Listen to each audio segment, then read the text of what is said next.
Loading.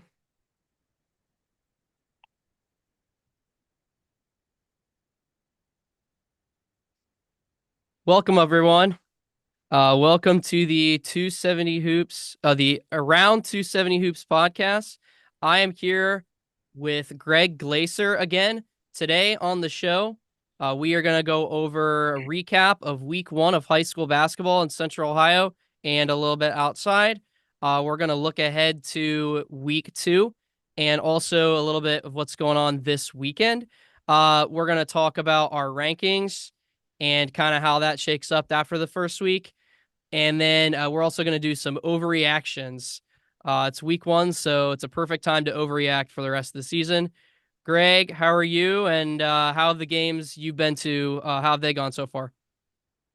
Doing well, Luke. It feels good that it is basketball season. I was real excited to get out to my first game last Wednesday, night before Thanksgiving. Already been able to check out a couple of games and eager to check out a lot more as we head into December. So I know we'll dive in deep on what we saw and don't want to make too many early overreactions, right? Like it's early in the season, what a team looks like, in late November, early December is most likely what they're not going to look like heading into February and March. But nonetheless, we've got some takes, and it was fun to see some action. Yeah, last weekend, so Tuesday, I got to go to a small college basketball game, which is something I'm looking to get into more of and write some articles about that. I got to go to Rio Grande versus Mount Vernon Nazarene. Mount Vernon has two former Central Ohio guards, Peyton Heiss from Jonathan Alder and Isaiah Brown from Westerville Central. They were really good in that game. Rio Grande has some other Ohio guys, so that was a great game to go to. And then I was also able to go on opening day, I guess, of the high school season. I was able to go to my annual game, which seems like the game I go to every year, which is Dublin Jerome at Dublin Coffman. We were able to go to some other games as well. But just to kind of get into what happened last week, there was some surprises. A lot of teams took care of business and kind of acted accordingly. But do you want to start off by talking about the game you went to on opening day last Wednesday? Yeah. Yeah. So last Wednesday, I made the trek out to Newark for what, in my opinion, was just a really intriguing non-conference matchup. So Newark took on Bishop Hartley. So obviously Newark's Division One in the OCC. Bishop Hartley's Division 3 in the Central Catholic League. And so, usually you see a D1 versus D3 matchup. You're thinking, oh, this might be a mismatch. But, Hartley has aspirations to win a Division 3 state title and reasons for believing in that. Newark ended up winning. They won 59-46. They were actually trailing, I believe, actually going into halftime, and they completely dominated in the second half. And Luke, the big takeaway, man, I was so impressed with Jake Quackenbush. He wears number 33. He scored 33 points, and he just looked like a dude on a mission. Really motivated, really aggressive. Shot at a really highly efficient rate. Whether it was he kind of had this like little baby Dirk step back fade away, but then he also bullied Hartley down low.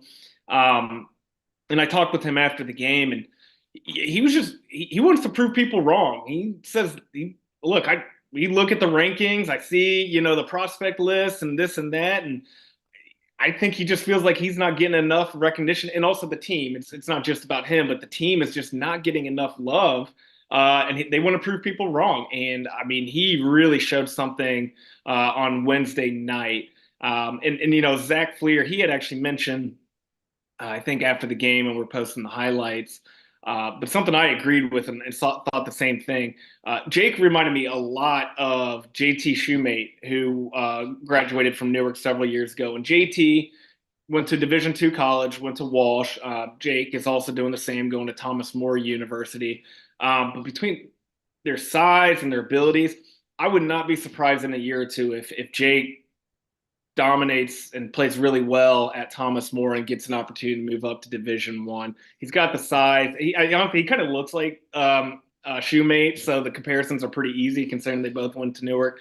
So that was my big takeaway, was just how impressed I was with Jake Quackenbush. And it was classic Newark, you know what I mean? They slowed the game down, made the right adjustments, and kind of took Hartley out of their element, where Hartley, was really quick. They're athletic. They like to get out and running, and Newark sort of just changed things up to make it their style of play that they preferred. So that was my takeaway with Newark. On Hartley, on the other hand, I had a couple thoughts on them. Of course, think they'll be solid. Still think that they'll win the Central Catholic League and can make a good run in Division III.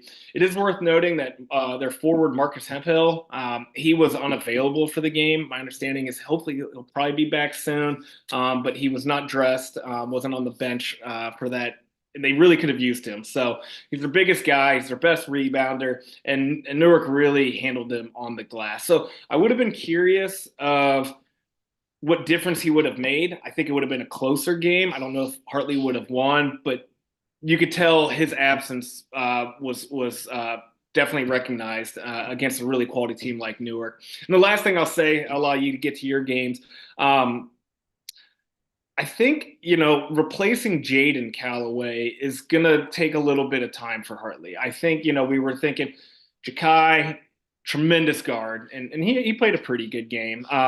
They've got some good shooters like Caleb O'Neal, and they had some other contributors as well. But I think we overlooked, or maybe didn't give Jaden enough credit of what he kind of was a dynamic player and could do a little bit of everything. And it felt like Hartley was missing that sort of solid number 2 Robin to a Batman or vice versa, this and that. So I'll be curious to see how Hartley gets going throughout the season. And once they get Hemphill back, I think they'll be a much better team. But yeah, Newark, we talked at the first episode about who would be the player of the year in their OCC division. And I think we talked about like Xavier McKinney potentially, but shoot, man, after one game, I'm thinking maybe Quackenbush could take that. Yeah, I hear you. He's kind of an under the radar guy, which is kind of interesting because he's the coach's kid. But he's a little under the radar, and I think he's a late bloomer too. Like this, I wouldn't be surprised if this was his career high. I don't know exactly. But he's gonna kind of like lead Newark the whole season, it seems like. And we'll get to it a little bit later when I get to Hartley, because I went to a game for Hartley too. We'll just kind of get to that. I think the way that Hartley, how far they're going to go, I think it depends a lot on whether Marcus Hemphill plays, because when he does not play, they're pretty small. Right. Quentin Eastler is a 6'4" forward, and he has a lot of varsity experience as a senior, but he's just not as built as Marcus is, and he's a little bit more of a stretch forward. So I totally agree with that, and I'll get to that in a minute. The game that I went to on Wednesday was Dublin Jerome at Dublin Coffman for rights for the main building. Coffman took care of business, after winning the district title last year, kind of in defense of that. They won 59-39, and it really wasn't that close. It was about a 20-point game for most of the second half. The most impressive part about Coffman was they had 3 guys in double figures. So Thomas Cochran, who is a super junior, who has 2 Division I offers from Pepperdine and Marshall, and was my pick for like most improved player in the OCC Central.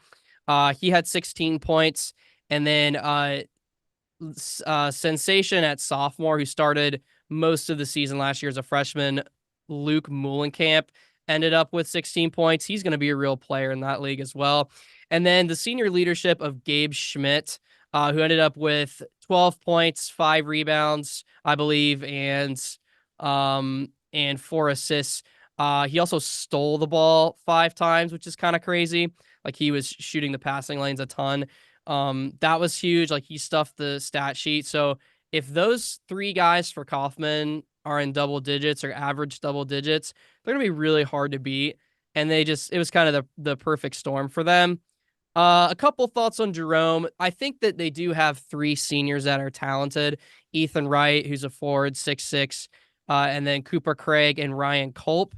But the interesting thing about Jerome is that they played their bench a lot of minutes. So I think they played up to 10 guys, and Wright and Craig and Culp did not play nearly as much as I expected.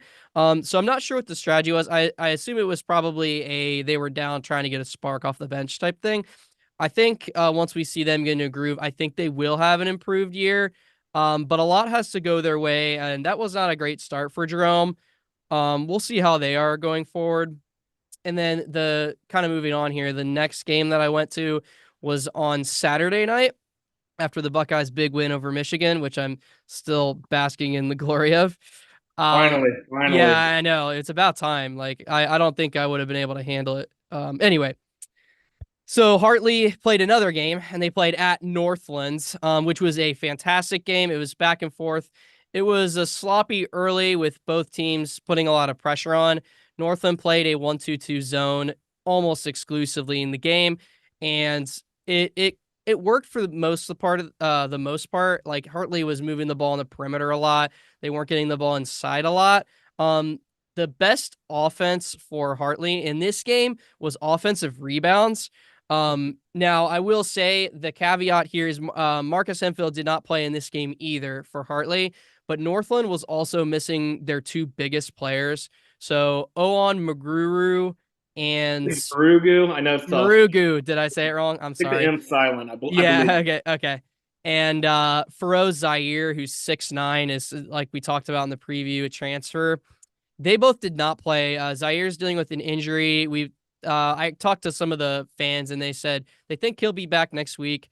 Oh, Yeah, Barugu is going to be out for 2 weeks with a suspension. So that really hurt Northland. I think Northland's tallest player was 6'2". So that might have played into why they played a little more zone. But the offensive rebounding for Hartley is kind of what took over. Late in the game, they made a lot of defensive plays, getting 2 pick-sixes. A big shout out here to Rowan Smith, yeah. who is a guy that's been around the program a while, hasn't played a lot of varsity, but he's starting now, and he plays with a tremendous amount of heart and effort. And I had the privilege of interviewing him after the game. He had 17 points, and it was almost all hustle points. He did hit 2 open 3s.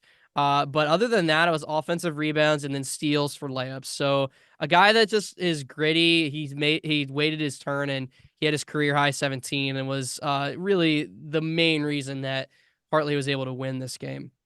Yeah, just adding on to Hartley, yeah, we are seeing some guys that are getting some more varsity minutes, and that you could tell that they have some nice pieces, right? You mentioned Rowan and Miles Barfield. He was a guy that junior for Hartley against Newark. He hit 3 threes. Quentin Easler, you had mentioned before, he had some ability to spread the floor, and I had already mentioned Caleb O'Neal. So I think Hartley, when they get Hemphill back, they'll have a pretty solid starting five. And they've these are pretty tough 2 tests to start the season as well between Newark and Northland. Yeah, Hartley always schedules like this just so that they can prepare themselves for the tournament. I think it's really smart. Which is why it's okay to lose some of these early games. I know the big competitors don't want to hear that. But it prepares you for the tournament. If it helps you get there, then I think it's worth it to play the tougher competition. And Hartley definitely had to do that. They played 2 tough road games before a lot of teams even played a game in general. So, kudos to them for that. For Northland, I think they're going to be all right once they get their 2 bigs back. Yeah. Deontay James was phenomenal. He had 19 points, getting to his pull-up jumper. Everything was working for him. And then sophomore Vandale Slade, if he puts the work in, he could be the next great at Northland. This kid can jump out of the Yeah. gym. He's got a great pull or fall away or fadeaway jumper. Like he was hitting too. I think he had 16 in the game. He's got a chance to be really special once he, puts the work in and gets that skill up the next few years. Okay, so let's kind of move on. Just talk about a few other games over the weekend that were interesting. So our number 1 ranked team in Division One, Reynoldsburg, went down to the number 1 ranked team, Lutheran East. that they're in Division 5. Yeah. Kind of the consensus number one in Division 5, which makes sense. Beating Reynoldsburg. And then also the number 4 ranked team for us in Division 1, Hilliard Bradley, lost to Cincinnati LaSalle. Do you have any takeaways on those games? I know we weren't there, but do you have Right. any like takeaways? Yeah, so since I wasn't there, I don't want to speak too thoroughly on it. I will say I was a little bit surprised by definitely the Reynoldsburg score. They lost 65 to 57, and I know Lutheran East is, yes, they're Division 5, but they've been one of the best programs in the state for like the last 5 years. Won the state title last year. But I thought, just D5, D1, you would still think Reynoldsburg should have the advantage, just being such a much bigger school. So I was a little surprised that they lost the way that they did. I did see that Mekhi Roddy, I think, was their lead scorer, and I think that indicates he's going to be in for a pretty big sophomore year. My understanding is Reynoldsburg's bench might still be a little bit short. So, I mean, last year they were able to make it work, pretty much just going one deep off the bench. So, but they might need a little bit more depth, especially early on in this year with so many kind of new guys getting into newer roles.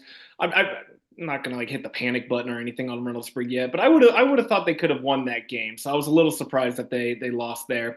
Bradley LaSalle, admittedly I'm not super familiar with what LaSalle has this year. Haven't really seen them, go deep in the tournament in recent memory. So I thought that would have been a game that would have been nice for Bradley to win early on this year, just to kind of show what we've all been thinking, right? That Bradley, even though they had kind of a poor record last season to their standards, this is going to be a new year for them. And I thought this was an opportunity for them to start on a good foot. But they've lost 46 to 42.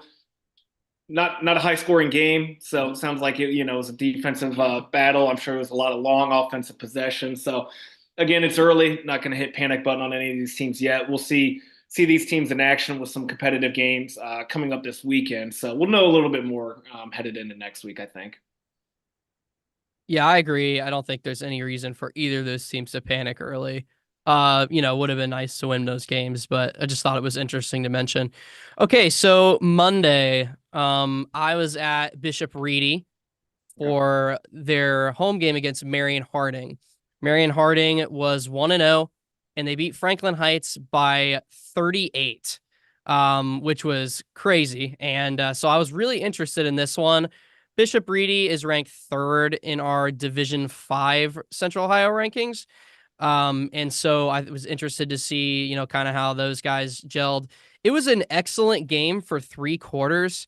So at the end of the 3rd quarter, a forward for Marion Harding, Caleb Metz, got a silly foul with 0.9 seconds left. They basically threw the ball all the way across the court from the opposite baseline. And I forget who it was for Reedy, but Reedy fouled him, was shooting a 3, kind of like a fadeaway 3. So he got to go to the line and hit 1 of 2 to cut the lead to 33 to 30. But in the 4th quarter, Bishop Reedy went on a 27 to 9 run. So when you look at the score, 60 to 39, it doesn't look like it was a good game, but it was a very competitive game for 3 quarters.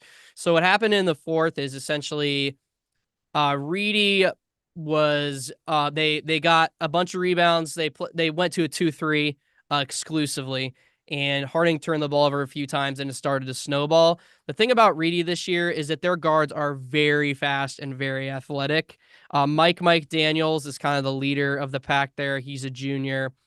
He stuffed the stat sheet with 12 points and a bunch of rebounds and assists. And then the junior Zay Taliaferro started slow, but he ended up with 18 points to lead the game. And then I love their other guards. Marco Small, who's also a junior, started the game off really well. Was kind of the reason that Reedy was in the game, really, because Harding actually dominated the 1st quarter. And then they have a nice bench as well. Austin Zacharies, I think that's how you say it, is a big for them. He looks like about 6'5". He scored 11 points, and other than that, Reedy's a very small team. And they only really went 6.5 deep as well. Freshman Cam Schaefer came off the bench, which if you followed Reedy basketball, you know that name. So Reedy looks to be really good again. I think the pace of play is going to play into Reedy's hands. If they're able to play a fast game, they're going to win a lot of games. Mhm. And then Harding, I think they'll be okay. I think they have some good pieces. They have a really good freshman lefty, Tyshawn Brady, who ended with 9 points, and was their leading scorer. But he's got a really nice game, and he's gonna have a good freshman season for Harding. So I wouldn't panic if I were the Presidents. They're 1-1 now. Reedy's 1-0. But I was really impressed with Bishop Reedy, looking to defend their district title this year. Yeah, so Marion Harding, I believe they lost, one of their best players from last season, Boston Pearson. I believe he went to Grandview Heights. So sounds like they probably could use him. And then just speaking on Reedy, yeah, you got to just imagine they're just a team that reloads, even when they graduate a few guys. And I know you mentioned they're really fast, not that big though, but given their division and their conference, I don't see too many teams that really have a ton of size anyways. So I think they're going to be in the mix again come postseason. Yeah, for sure. Okay, so you went to game Mansfield Senior at Columbus Academy. Columbus Academy dropped their first game of the season to Centennial, which we'll talk about them later in the show as well. And so they were looking to get back on track against Mansfield Senior, who has a really good sophomore guard. Do you just want to kind of quickly recap that game? Yeah, so kind of when we talked about one of the kind of like the scores over the weekend that made you kind of go, huh, that's interesting. Like I mentioned with like Reynoldsburg over losing to Lutheran East. When I saw Centennial beat Columbus Academy, I was kind of like, huh, all right. I'm curious to know a little bit more about that. I mean, we've talked highly of Centennial and we think they're going to have a really good year, but Columbus Academy was a team that literally only lost one game last year, and that was in the state championship. Now, granted, they lost 4 starters, 7 seniors, and when I saw them against Mansfield Senior, I saw why they lost to Centennial, and I see that this is going to be a serious. It's going to be a little bit of a rebuild for them because they just have so many new guys that are inexperienced at the varsity level. I'll start with the positive though. First things first, Jason Singleton was incredible. I mean, he put up a career high 40 points. He looks like he has improved his shot. He made 4 threes. He was already a freak athlete, but somehow he looks like even more explosive. I mean, he check out his social media feed. You'll see some of the dunks that he pulled off in the game against Mansfield. I mean, it was just really breathtaking. I was actually sitting kind of close to some Mansfield fans, and they were even just like, "My goodness, this kid's fun to watch." But that said, Singleton, he kind of really had to do it all. I don't think any other Vikings reached double digits. I think actually their sophomore, Mitch Zumberg, I think may have ended up with 11. He's someone that actually, as the game got going, got a little bit more in rhythm, and he's 6'8". He's a prospect to keep watching, just as he gets used to, I think, the speed and physicality of the game. But he has some potential to keep an eye on. Now with Academy though, they just turned the ball over too much. I think they had around 20 turnovers. Credit to Mansfield, they were just a really kind of quick, a team kind of similar to like a Hartley, I would say, where they're just really good guards and really fast. But yeah, a lot of turnovers. Their defense was uncharacteristic for Columbus Academy standards. What they've kind of hung their hat on over the last few years. But I will say this: I'm not going to hit the panic button on Columbus Academy yet. I don't think they're going to have a great start to the season. I don't think they're going to obviously, have anywhere close to the record that they had last year. But between, I think, Singleton, he looks like a guy that can win Mr. Basketball. He just looks so developed and unstoppable. And then also, I just think just naturally, Academy's got a great coaching staff, a great program, and talking to their coach after the game, he didn't seem panicked or worried at all. If anything, he was actually pretty encouraged that his team came back from a 20-point deficit and had it within one possession in the final minute. So they have the right mentality. I think it's just getting these guys a little bit more comfortable in the varsity action. And we'll start to see them turn the corner probably in another few weeks. Yeah, wasn't Columbus Academy undefeated until the state championship last year? Yeah, So so they've they technically already lost have more losses than they did all of last year. yeah, they've lost Um, 3 straight going back to the state title game now after yeah, winning yeah. 3. Yeah, I tend to agree. I still, if I were to pick a team, to really hold off the panic button on, it would be Columbus Academy just because of how good Singleton is. Also, that Mitch Zumberg, that kid is gonna be special. Like if he really gets going, like he's got really good hands, good size for a sophomore. So it may just take a little bit of time with them as well. But yeah, 0-2 is definitely not where you want to be if you're the Vikings to start off. No, but again, they have played a two Division 3 teams. They're D5 and Centennial, who we'll talk more about. They're good. And Mansfield, I tell you what, I was pretty impressed with them. They have this sophomore guard named Kalen Brooks, 6'1". He scored 30 points. He just like attacks the paint really aggressively, even though he's not the biggest guy. I think he's already picked up an offer from Youngstown State, so he was fun to watch. And yeah, so Mansfield, they're about an hour north of us, but they seem to have a nice squad that again gave Academy good experience early on. That you're willing to get some learning lessons in November and early December, so you can be better heading into the new year. All right. Let's move on to kind of the weekend slate. So tomorrow night, I will be at New Albany at Grove City.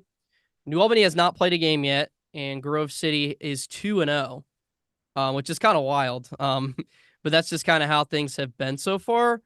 Grove City has wins over, they beat St. Charles pretty soundly, and then they have another win. I can't remember. Do you remember who Grove City beat in their first game?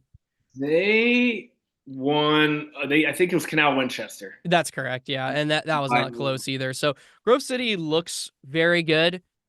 Just as kind of a preview for this one, the matchup is going to be Marco Matucci versus Jake Saxton. And that's going to be really a lot of fun. Both guys are high volume scorers, just really fierce competitors. So I'm really looking forward to that. Some other games on the docket tomorrow night.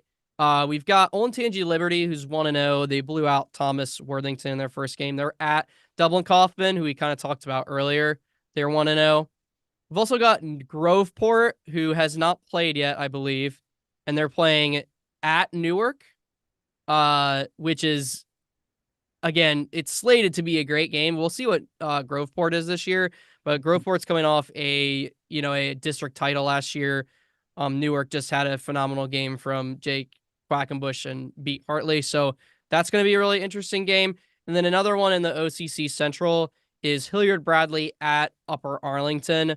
Like we talked about Bradley already, they lost their first game. Upper Arlington has not played yet.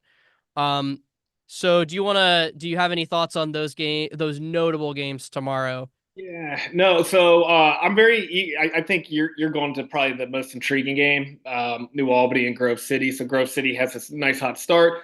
Jake Saxton, it looks like he's only a sophomore, but just from what I've seen, it looks like he just has a really strong comfortability of being the guy. And then I know New Albany, they're eager to play. It's funny, the 2 games I've covered, I've seen Marco Matucci and his teammates at the games just because they're itching. They just want to watch ball and they're ready to play ball. So I know they're going to be really eager to finally get their season going. So I'm very curious to see how that game turns out for you. Uh, I'd probably assume Coffman will beat Liberty. I don't want to give any bulletin board material to any teams, but I just think Coffman showed a really good start to the season, and I'm pretty high on them for that big 3 that you had mentioned. Groveport, Newark. Yeah, I'm interested in that one too. Like we'll see if Quackenbush can put up another 30 points, but if they're taking away him scoring, he's a great passer too. It'll get his teammates involved. So that'll be a really interesting test to see how that division starts to shake out. And then Bradley and UA, those teams are always just kind of fun when they play each other. We'll see what UA looks like with the departure of Alex Smith. I still think they're a good team, but a lot of these guys are going to have to make up the gap that Alex brought from a scoring standpoint. And we'll see if Bradley is closer to what they were like last year, or if they indeed are going to be a more improved squad. So this will be a good test for them to give us an idea of what they may look like this year. For sure. Let's go ahead and look at Saturday. So Saturday we have Upper Arlington plays again, and they play Walnut Ridge at the Battle of the 614. So it's 270 Hoops is covering this event. If you are looking to get tickets for this event, go to our Instagram. I'll have a link to our website in order to buy those. This is actually the girls event, so it's mostly girls games, but there are a couple boys games mixed in. So Saturday, the game I believe is at 2:30. And that is Upper Arlington against Walnut Ridge. Walnut Ridge is 0-1, and Upper Arlington hasn't played yet, like we talked about. And then another really interesting one on Saturday night is Westerville North kicks their season off defending their state championship last year against Dayton Northridge. Dayton Northridge is a really interesting team, and they just beat Hilliard Davidson 63-57. They have a 4-star sophomore, Keontae Smith, who is about 6'6", I believe, and is just an athletic freak, and he already has several Division I offers. So if you're interested in seeing some high athleticism and prospects, you've got Tony Cornett from Westerville North, and they've got Keontae Smith. Smith is an absolute blast to watch. He's a lefty. He's just continues to get better. Actually, a fun fact about him is that he won the 3SSB MVP for the entire country. So the 3SSB is the Three Strikes Basketball Association. I'm sure if you're watching this, you know what that is. And his team, Midwest Basketball Club, won the championship. So Keontae is the next star sophomore in Ohio. So that should be another really good one. A couple of other good games on Saturday. DeSales, who is 1-0, they beat Westerville Central on the road on Tuesday. They're playing at Licking Heights, who has not played a game yet. And then also Northland plays their second game of the year, and they are playing at Columbus Academy, who we've talked about already. Do you have anything to talk about with those games? Yeah, it's a fun day game. So Upper Arlington Walnut Ridge for the Battle of 614, and just for folks to know, that's going to be at Ohio Dominican. Two completely different styles. Ridge a lot quicker, likes to get out and running, and UA traditionally has been a team that'll try to just kill you with burning out the clock and passing the ball around a lot. So it'll be interesting to just see a contrast in styles go against each other. Yeah, I'm glad you mentioned about Keontae Smith, who I really wasn't super familiar with, but our Jason Morrow, our co-owner, he was at their game against Hilliard Davidson, and he was really high on him. I mean, he just made it sound like he was just a blast to watch. So that's a really cool first test for Westerville North, coming off their state title team. We'll see. It's funny. The teams that we saw in the state championship last year, Reynoldsburg, they dropped their first game. Columbus Academy, they've dropped their first two. Orange hasn't played yet. So Westerville, we'll see. If they can kind of break that streak for these teams that were in a state title game to getting off to a better start. I think didn't you see them a little bit in like preseason and mention their size? They seemed a little small. Am I recalling that correctly? Yeah, we're talking about Western North, right? Yeah, so their tallest player is Tony Cornett, who plays the 5, and he's about 6'5", 6'4". Yeah, they are small. So their backcourt is Tyson Perkins, who's a phenomenal player. Right. I believe he's probably a little under 6 feet. And then Elijah McCree, who's a great shooter. He's around the 6-foot area. And then, yeah, so, I mean, those are their key contributors, and they don't have a lot of size coming off the bench either. So they're going to be an interesting one, too, this year. Yeah. Last year, they didn't have a ton of size last year either, and it didn't really matter. But I think they're just not quite as deep this year, so it's going to be interesting. Okay. I'm going to take North to win that game at home, but I think it could be close. I mean, both teams are very similar in terms of styles. A lot of great athletes. I'm just going to take the experience of Westerville North. Yeah. But like you said, I mean, who really knows right now? I mean, it's it's what makes this interesting. Yeah. And then just the other couple that you had mentioned there, DeSales versus Licking Heights. Yeah, that was a really impressive first win for DeSales to start the year.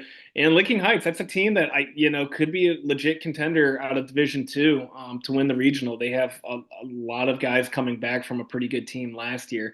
So that's an interesting non-league matchup against one another. And then, yeah, Northland and Columbus Academy, who we've already talked about quite a bit on this episode. But Northland's going to be similar style to what Academy saw against like Centennial and Mansfield, where it's athletic and these guys are quick. So I'm interested to see if Academy can really lock in on D. They've been giving up more points than they'd like. But also, who for Northland will be able to stop Singleton? He scored 70 points in 2 games now, so there really hasn't been anyone yet to even come close to halting his momentum. So that'll be an interesting one. It'll be wild if Academy starts off 0-3, but at the same time, I think Newark just has the better starting 5 overall, even though Academy's got one of the best players in the state. So yeah, fun games on Saturday. Right. Yeah, I think Columbus. I'm going to take Columbus Academy to win their first game of the year in that one. I think that, like you kind of talked about, I don't think Northland has a great matchup for Academy. And then I'm assuming that the 2 bigs of Northland are still going to be out. And I think Mitch Zumberg is going to have a big game for them. I think That's Owen might be back. Don't quote me on that, but I know from what I heard, he was suspended for 2 weeks. I don't know when that started though. okay. So yeah, I'm not sure. Either one, like if they're back, that changes everything. But if they're not, it's gonna be a matchup problem for that team for sure. All right, let's move on to Sunday real quick. So we have some really good ones. So there is an event in at Centerville High School, which I'm gonna go to. So Northmont which is a Dayton team, is playing Pickerington Central. Pickerington Central is 1-0 so far, looked phenomenal in their first game. Northmont is 0-1, losing a close one to Archbishop Alter just the other night. I was able to watch that game on live stream. And then Greg, you will be at Toledo Whitmer versus Reynoldsburg, which is another big test for Reynoldsburg, which they seem to schedule this way every year at this point. These really tough opponents. And then I'm going to cover another game that's a little bit out of our area, but I'm going to cover defending state champion Maysville versus the state champion 2 years ago, Archbishop Alter. Maysville is 0-1. They dropped their first game to Taft in a really close game. And then Alter is 1-1. They lost a 2-point game on a buzzer beater to Muller, and then they were able to beat Northmont at home. Starting point guard for Alter, Peyton Bakos, had an illness against Northmont, so it'd be really interesting if he's back. Go ahead and give me your kind of take on these games, and then I'll kind of just go through what I have. Yeah, it is kind of fun. Just this early preseason here, or not preseason, beginning of the season. It's a lot of out of region matchups. So for the game I'll be covering, Whitmer versus Reynoldsburg, I am very eager to just see what this year's Reynoldsburg team looks like and how they'll bounce back after that loss to Lutheran East. Whitmer, they lost their first game of the season to Elyria, 66-52. And Whitmer's a team that's been one of the more competitive teams out of the Northwest Toledo area over the last few years, but they did lose a really good player in Antoine West Jr., who's now at Purdue from last season. So my understanding is they're a little bit kind of in a rebuild mode too. But this should be a quality early look for the Raiders to gauge where they're at, what they need to improve on. And so I'll be looking forward to that one on Sunday night. I'm looking forward to Northmont, Pickerington Central. Northmont has a really good sophomore in Caleb Kelly, who has a potential to be a D1 guy when it's all said and done. A great athlete, really long, 6'4" kid. And then obviously Landon Evans, who I think is going to take the next step this year for Pickerington Central, plus all of Pickerington Central's experienced guard play, like the Snyder twins, Avon and Aiden, and Albie Moore, as well as a few others. And then I'm interested in seeing Maysville as well. Reigning D4 Player of the Year, Gator Nichols, who had a great preseason, to see how he progresses. And then a guy that you should look at if you're going to watch this game at Centerville High School on Sunday is freshman Will Pegler, who is already playing big minutes for Alter and is going to be a phenomenal player, already is as a freshman at point guard. Okay, let's just quickly just go over the rankings. There haven't been a lot of changes just because it's early and not a lot of teams have played yet. But we'll just kind of go through, I guess, the top 10. So on here we still have Reynoldsburg 1. Olentangy Orange is number 2, even though they have not played a game. No, And actually, so, I think the most recent version here, we've got Orange even without playing a game. oh, okay, hold on, hold Up. on. Yeah, maybe I have the wrong one. Oh, you're right. Okay, yeah, I had the wrong one pulled up. Yeah, so we have Orange, who hasn't played a game at number 1. Again, take these rankings with a grain of salt. It's so early; they don't mean anything in the grand scheme of the tournament or anything like that. But Orange has not played yet, and they don't start till December 12th because, as most of you know, probably all of you, their football team is playing for a state championship tomorrow against St. Xavier. So all Central Ohio, high school sports fans need to be rooting for Olentangy Orange. I know a lot of you won't because of rivalries and stuff, but I'll be rooting for Orange. And hopefully we can get Central Ohio a football Division I state championship. We have Reynoldsburg at 2, Newark 3, Dublin Coffman. We have moved up to 4 after their impressive showing against Jerome. Pick Central is 5, Bradley is 6, Upper Arlington and Groveport are 7 and 8. Haven't played a game yet. We have Olentangy Liberty up to 9 with an impressive win over Thomas Worthington. And then we'll do Pickerington North, who lost their first game. They're at 10. Do you have any thoughts on that top 10, really? Not really. It's too early, I think, to really have meaningful debate about moving teams up after just 1 week of play. If I can make quick impressions here, Newark looked really good, so I like them being in the top 3. I think I still like Coffman being in our top 5. Central, I think is deserving of that too. Bradley, that's a team that we were pretty high on early. Let's see if they can turn things around after a loss of the first game of the season. And then I guess a couple teams I'll shout out that are outside the top 10 that I can maybe see creep back in or creep into the top 10 is Olentangy Berlin, who got their first win of the season a couple nights ago, and then Grove City, who we've mentioned is off to a 2-0 start. So outside, I'm more looking forward to talking about these rankings after another week or two. Right. I agree. Okay, real quick, we'll just do the first 3 divisions. Just because I don't think there's a ton of bulletin board material right now, but Division 2, so we have Westerville North, New Albany, Big Walnut. Those are all unchanged. None of those teams have played a game yet. Licking Heights, same thing, haven't played yet. Northland 0-1 is at 5. Westerville South, this isn't updated, but they're 0-1 after losing to Olentangy, is at uh is at 7. I'm sorry. Westerville Central is at 6. They're 1-1 now, so they won their first game over Worthington Kilbourne, and then they lost to DeSales the other day.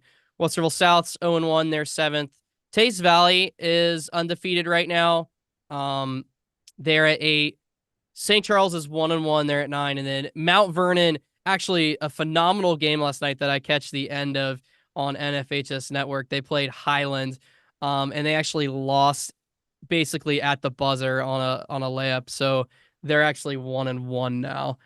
And then we'll just go to D3 and I'll just go ahead and go through the top 10 real quickly. Bishop Hartley stays at number 1. They're 1-1. Centennial is 2. We'll talk about them in a second, I promise. DeSales is 1-0. They're 3. Walnut Ridge is 4. They're 0-1. Bishop Watterson has not played yet because they are also in the football championship, state championship. So congrats to Bishop Watterson, looking for a repeat in that. So they're not going to start till December 16th, which is kind of wild, but so they're 5. South High School is 6th at 1-0. Granville is 7th. Marion Harding is 8th at 1-1. Whitehall's 1-0, they're ninth, and then Beechcroft is 0-1, they're 10th. Okay, let's get to a few overreactions. So, overreacting to week 1. Centennial is currently the favorite to win the City League. They are 2-0 with 2 impressive wins. Their first win was over Columbus Academy by 8, and then they beat Worthington Christian by 42. So, I know you were really high on Centennial. And just a couple stats from their games. Shout out to Centennial. You do a great job on your Instagram, like keeping up and posting your stats. So Angelo Diadalis had 28 points and 5 rebounds against Worthington Christian. And then freshman Cameron Johnson had 15 points and Keon Bonner had 13. So go ahead and what do you think about that? Centennial's Yeah, now so the I favorite. I don't want to overreact, but that's the name of the game. It's called Let's Overreact here. So I will say I won't say Centennial's the favorite to win the City League. I still am going to give that to Afrocentric, even though they haven't played a game yet. But Afrocentric just brings back such a great starting five. But I will say now, because I was on the fence preseason, but I will say and make an overreaction that Centennial will win the North and represent the North Division in the City League title game. That's a hot take because of Northland. It's one game, but it's hard to disagree with you right now because of Northland's injury and suspension situation. I'm still gonna take Northland's if they get their 2 bigs back. I'm still gonna take them, but it's very close. Number 2, overreaction number 2. Okay, so Columbus Academy will not win the CBL now after an 0-2 start. Yeah, this is a good one. I am not going to overreact and say they will not win the CBL. Even though they're an 0-2 start, I think both teams that they've played and even who they'll play on Saturday against Northland, I think all those teams are better than just about every team in their conference. I still think that when I look at who's in their division, Singleton's just going to go nuts. Like they're none of like the only team I can see winning is Reedy. Reedy is the only one I think that's going to give them a competitive game, and the only team I think that could actually probably win out the division. But just off Singleton alone, I think they're going to win every other game in the CBL in their division except potentially against Reedy. Yeah, I like that take. I'm gonna take Columbus Academy still. I'm not panicking about them right now. We'll see. Again, we'll see how it is next week, or the week after. But right now, I'm still taking the Vikings. Yeah. Okay, next overreaction. So we just talked about rankings. Dublin Coffman is ranked number 1 for us right now in the OCC Central. Is Coffman now the favorite to win the OCC Central? Oh, I guess they're number 2 behind Orange. My fault. Yeah. I can't get there yet, just because it's too early. I think a win against a Dublin Jerome team that hasn't been very good last couple of years does not change how I feel going into the rest of this conference season. And we still haven't seen Orange play yet. We've got a glimpse of Bradley. So can they win it? Absolutely. But I'm not going to call them the favorite just yet. Yeah, I agree. I'm kind of in the same boat. I think they definitely could, and it would not shock me. But I'm not going to take them right now. All right. Overreaction number 4. DeSales will challenge Hartley for the CCL. DeSales is 2-0 with wins over Tri-Valley by 36. Yeah. And then Westerville Central on the road, 62-49. So what do you think about that? It's a really good start for DeSales. And kind of like we were talking about Academy, I think Reedy and them are kind of neck and neck. And I think this gives me a little bit more thoughts as far as DeSales challenging Hartley. But I'm going to say Hartley sweeps DeSales. And maybe the Stallions can prove me wrong, but I'm still going to lean on Hartley being able to probably go undefeated in the CCL. I am going to overreact and say that they split. Okay. And I'm going to say that I will put a caveat on that though. I think it almost 100% depends on Marcus Hemphill. If he's out there playing, then they will be able to match up physically just fine with DeSales. But either way, I'm going to say they split. I'm still going to take Hartley to win the CCL, but I think DeSales does get him. I'll just say they get him at home. All right, and then this is the last overreaction we have for the day. Reynoldsburg is no longer the favorite to come out of Division 1 in Central Ohio. What do you think? A tough one. I want to say that's true, but yet I don't know who I would put over them right now. So um, I still think they should be the favorite. I'm gonna give them a mulligan for losing to a good Lutheran team at the very first game of the year. So I'm gonna hang. I'm gonna keep my Reynoldsburg ticket to the Final Four still intact. I'm not gonna cash that out yet. So I'm gonna keep believing in the Raiders until further notice. I'm going to agree with you right now, but it's razor thin between them. I guess we'll see how Orange is, and then Newark. I think Newark's first win was super impressive, and I think they're going to have a great chance against Reynoldsburg. I think Newark and I throw Reynoldsburg, Coffman in that too. Honestly, yeah, I think yeah. if you had to narrow it down to like four now, probably say Coffman in that as well. But yeah, Newark's going to give them some really good games during conference play.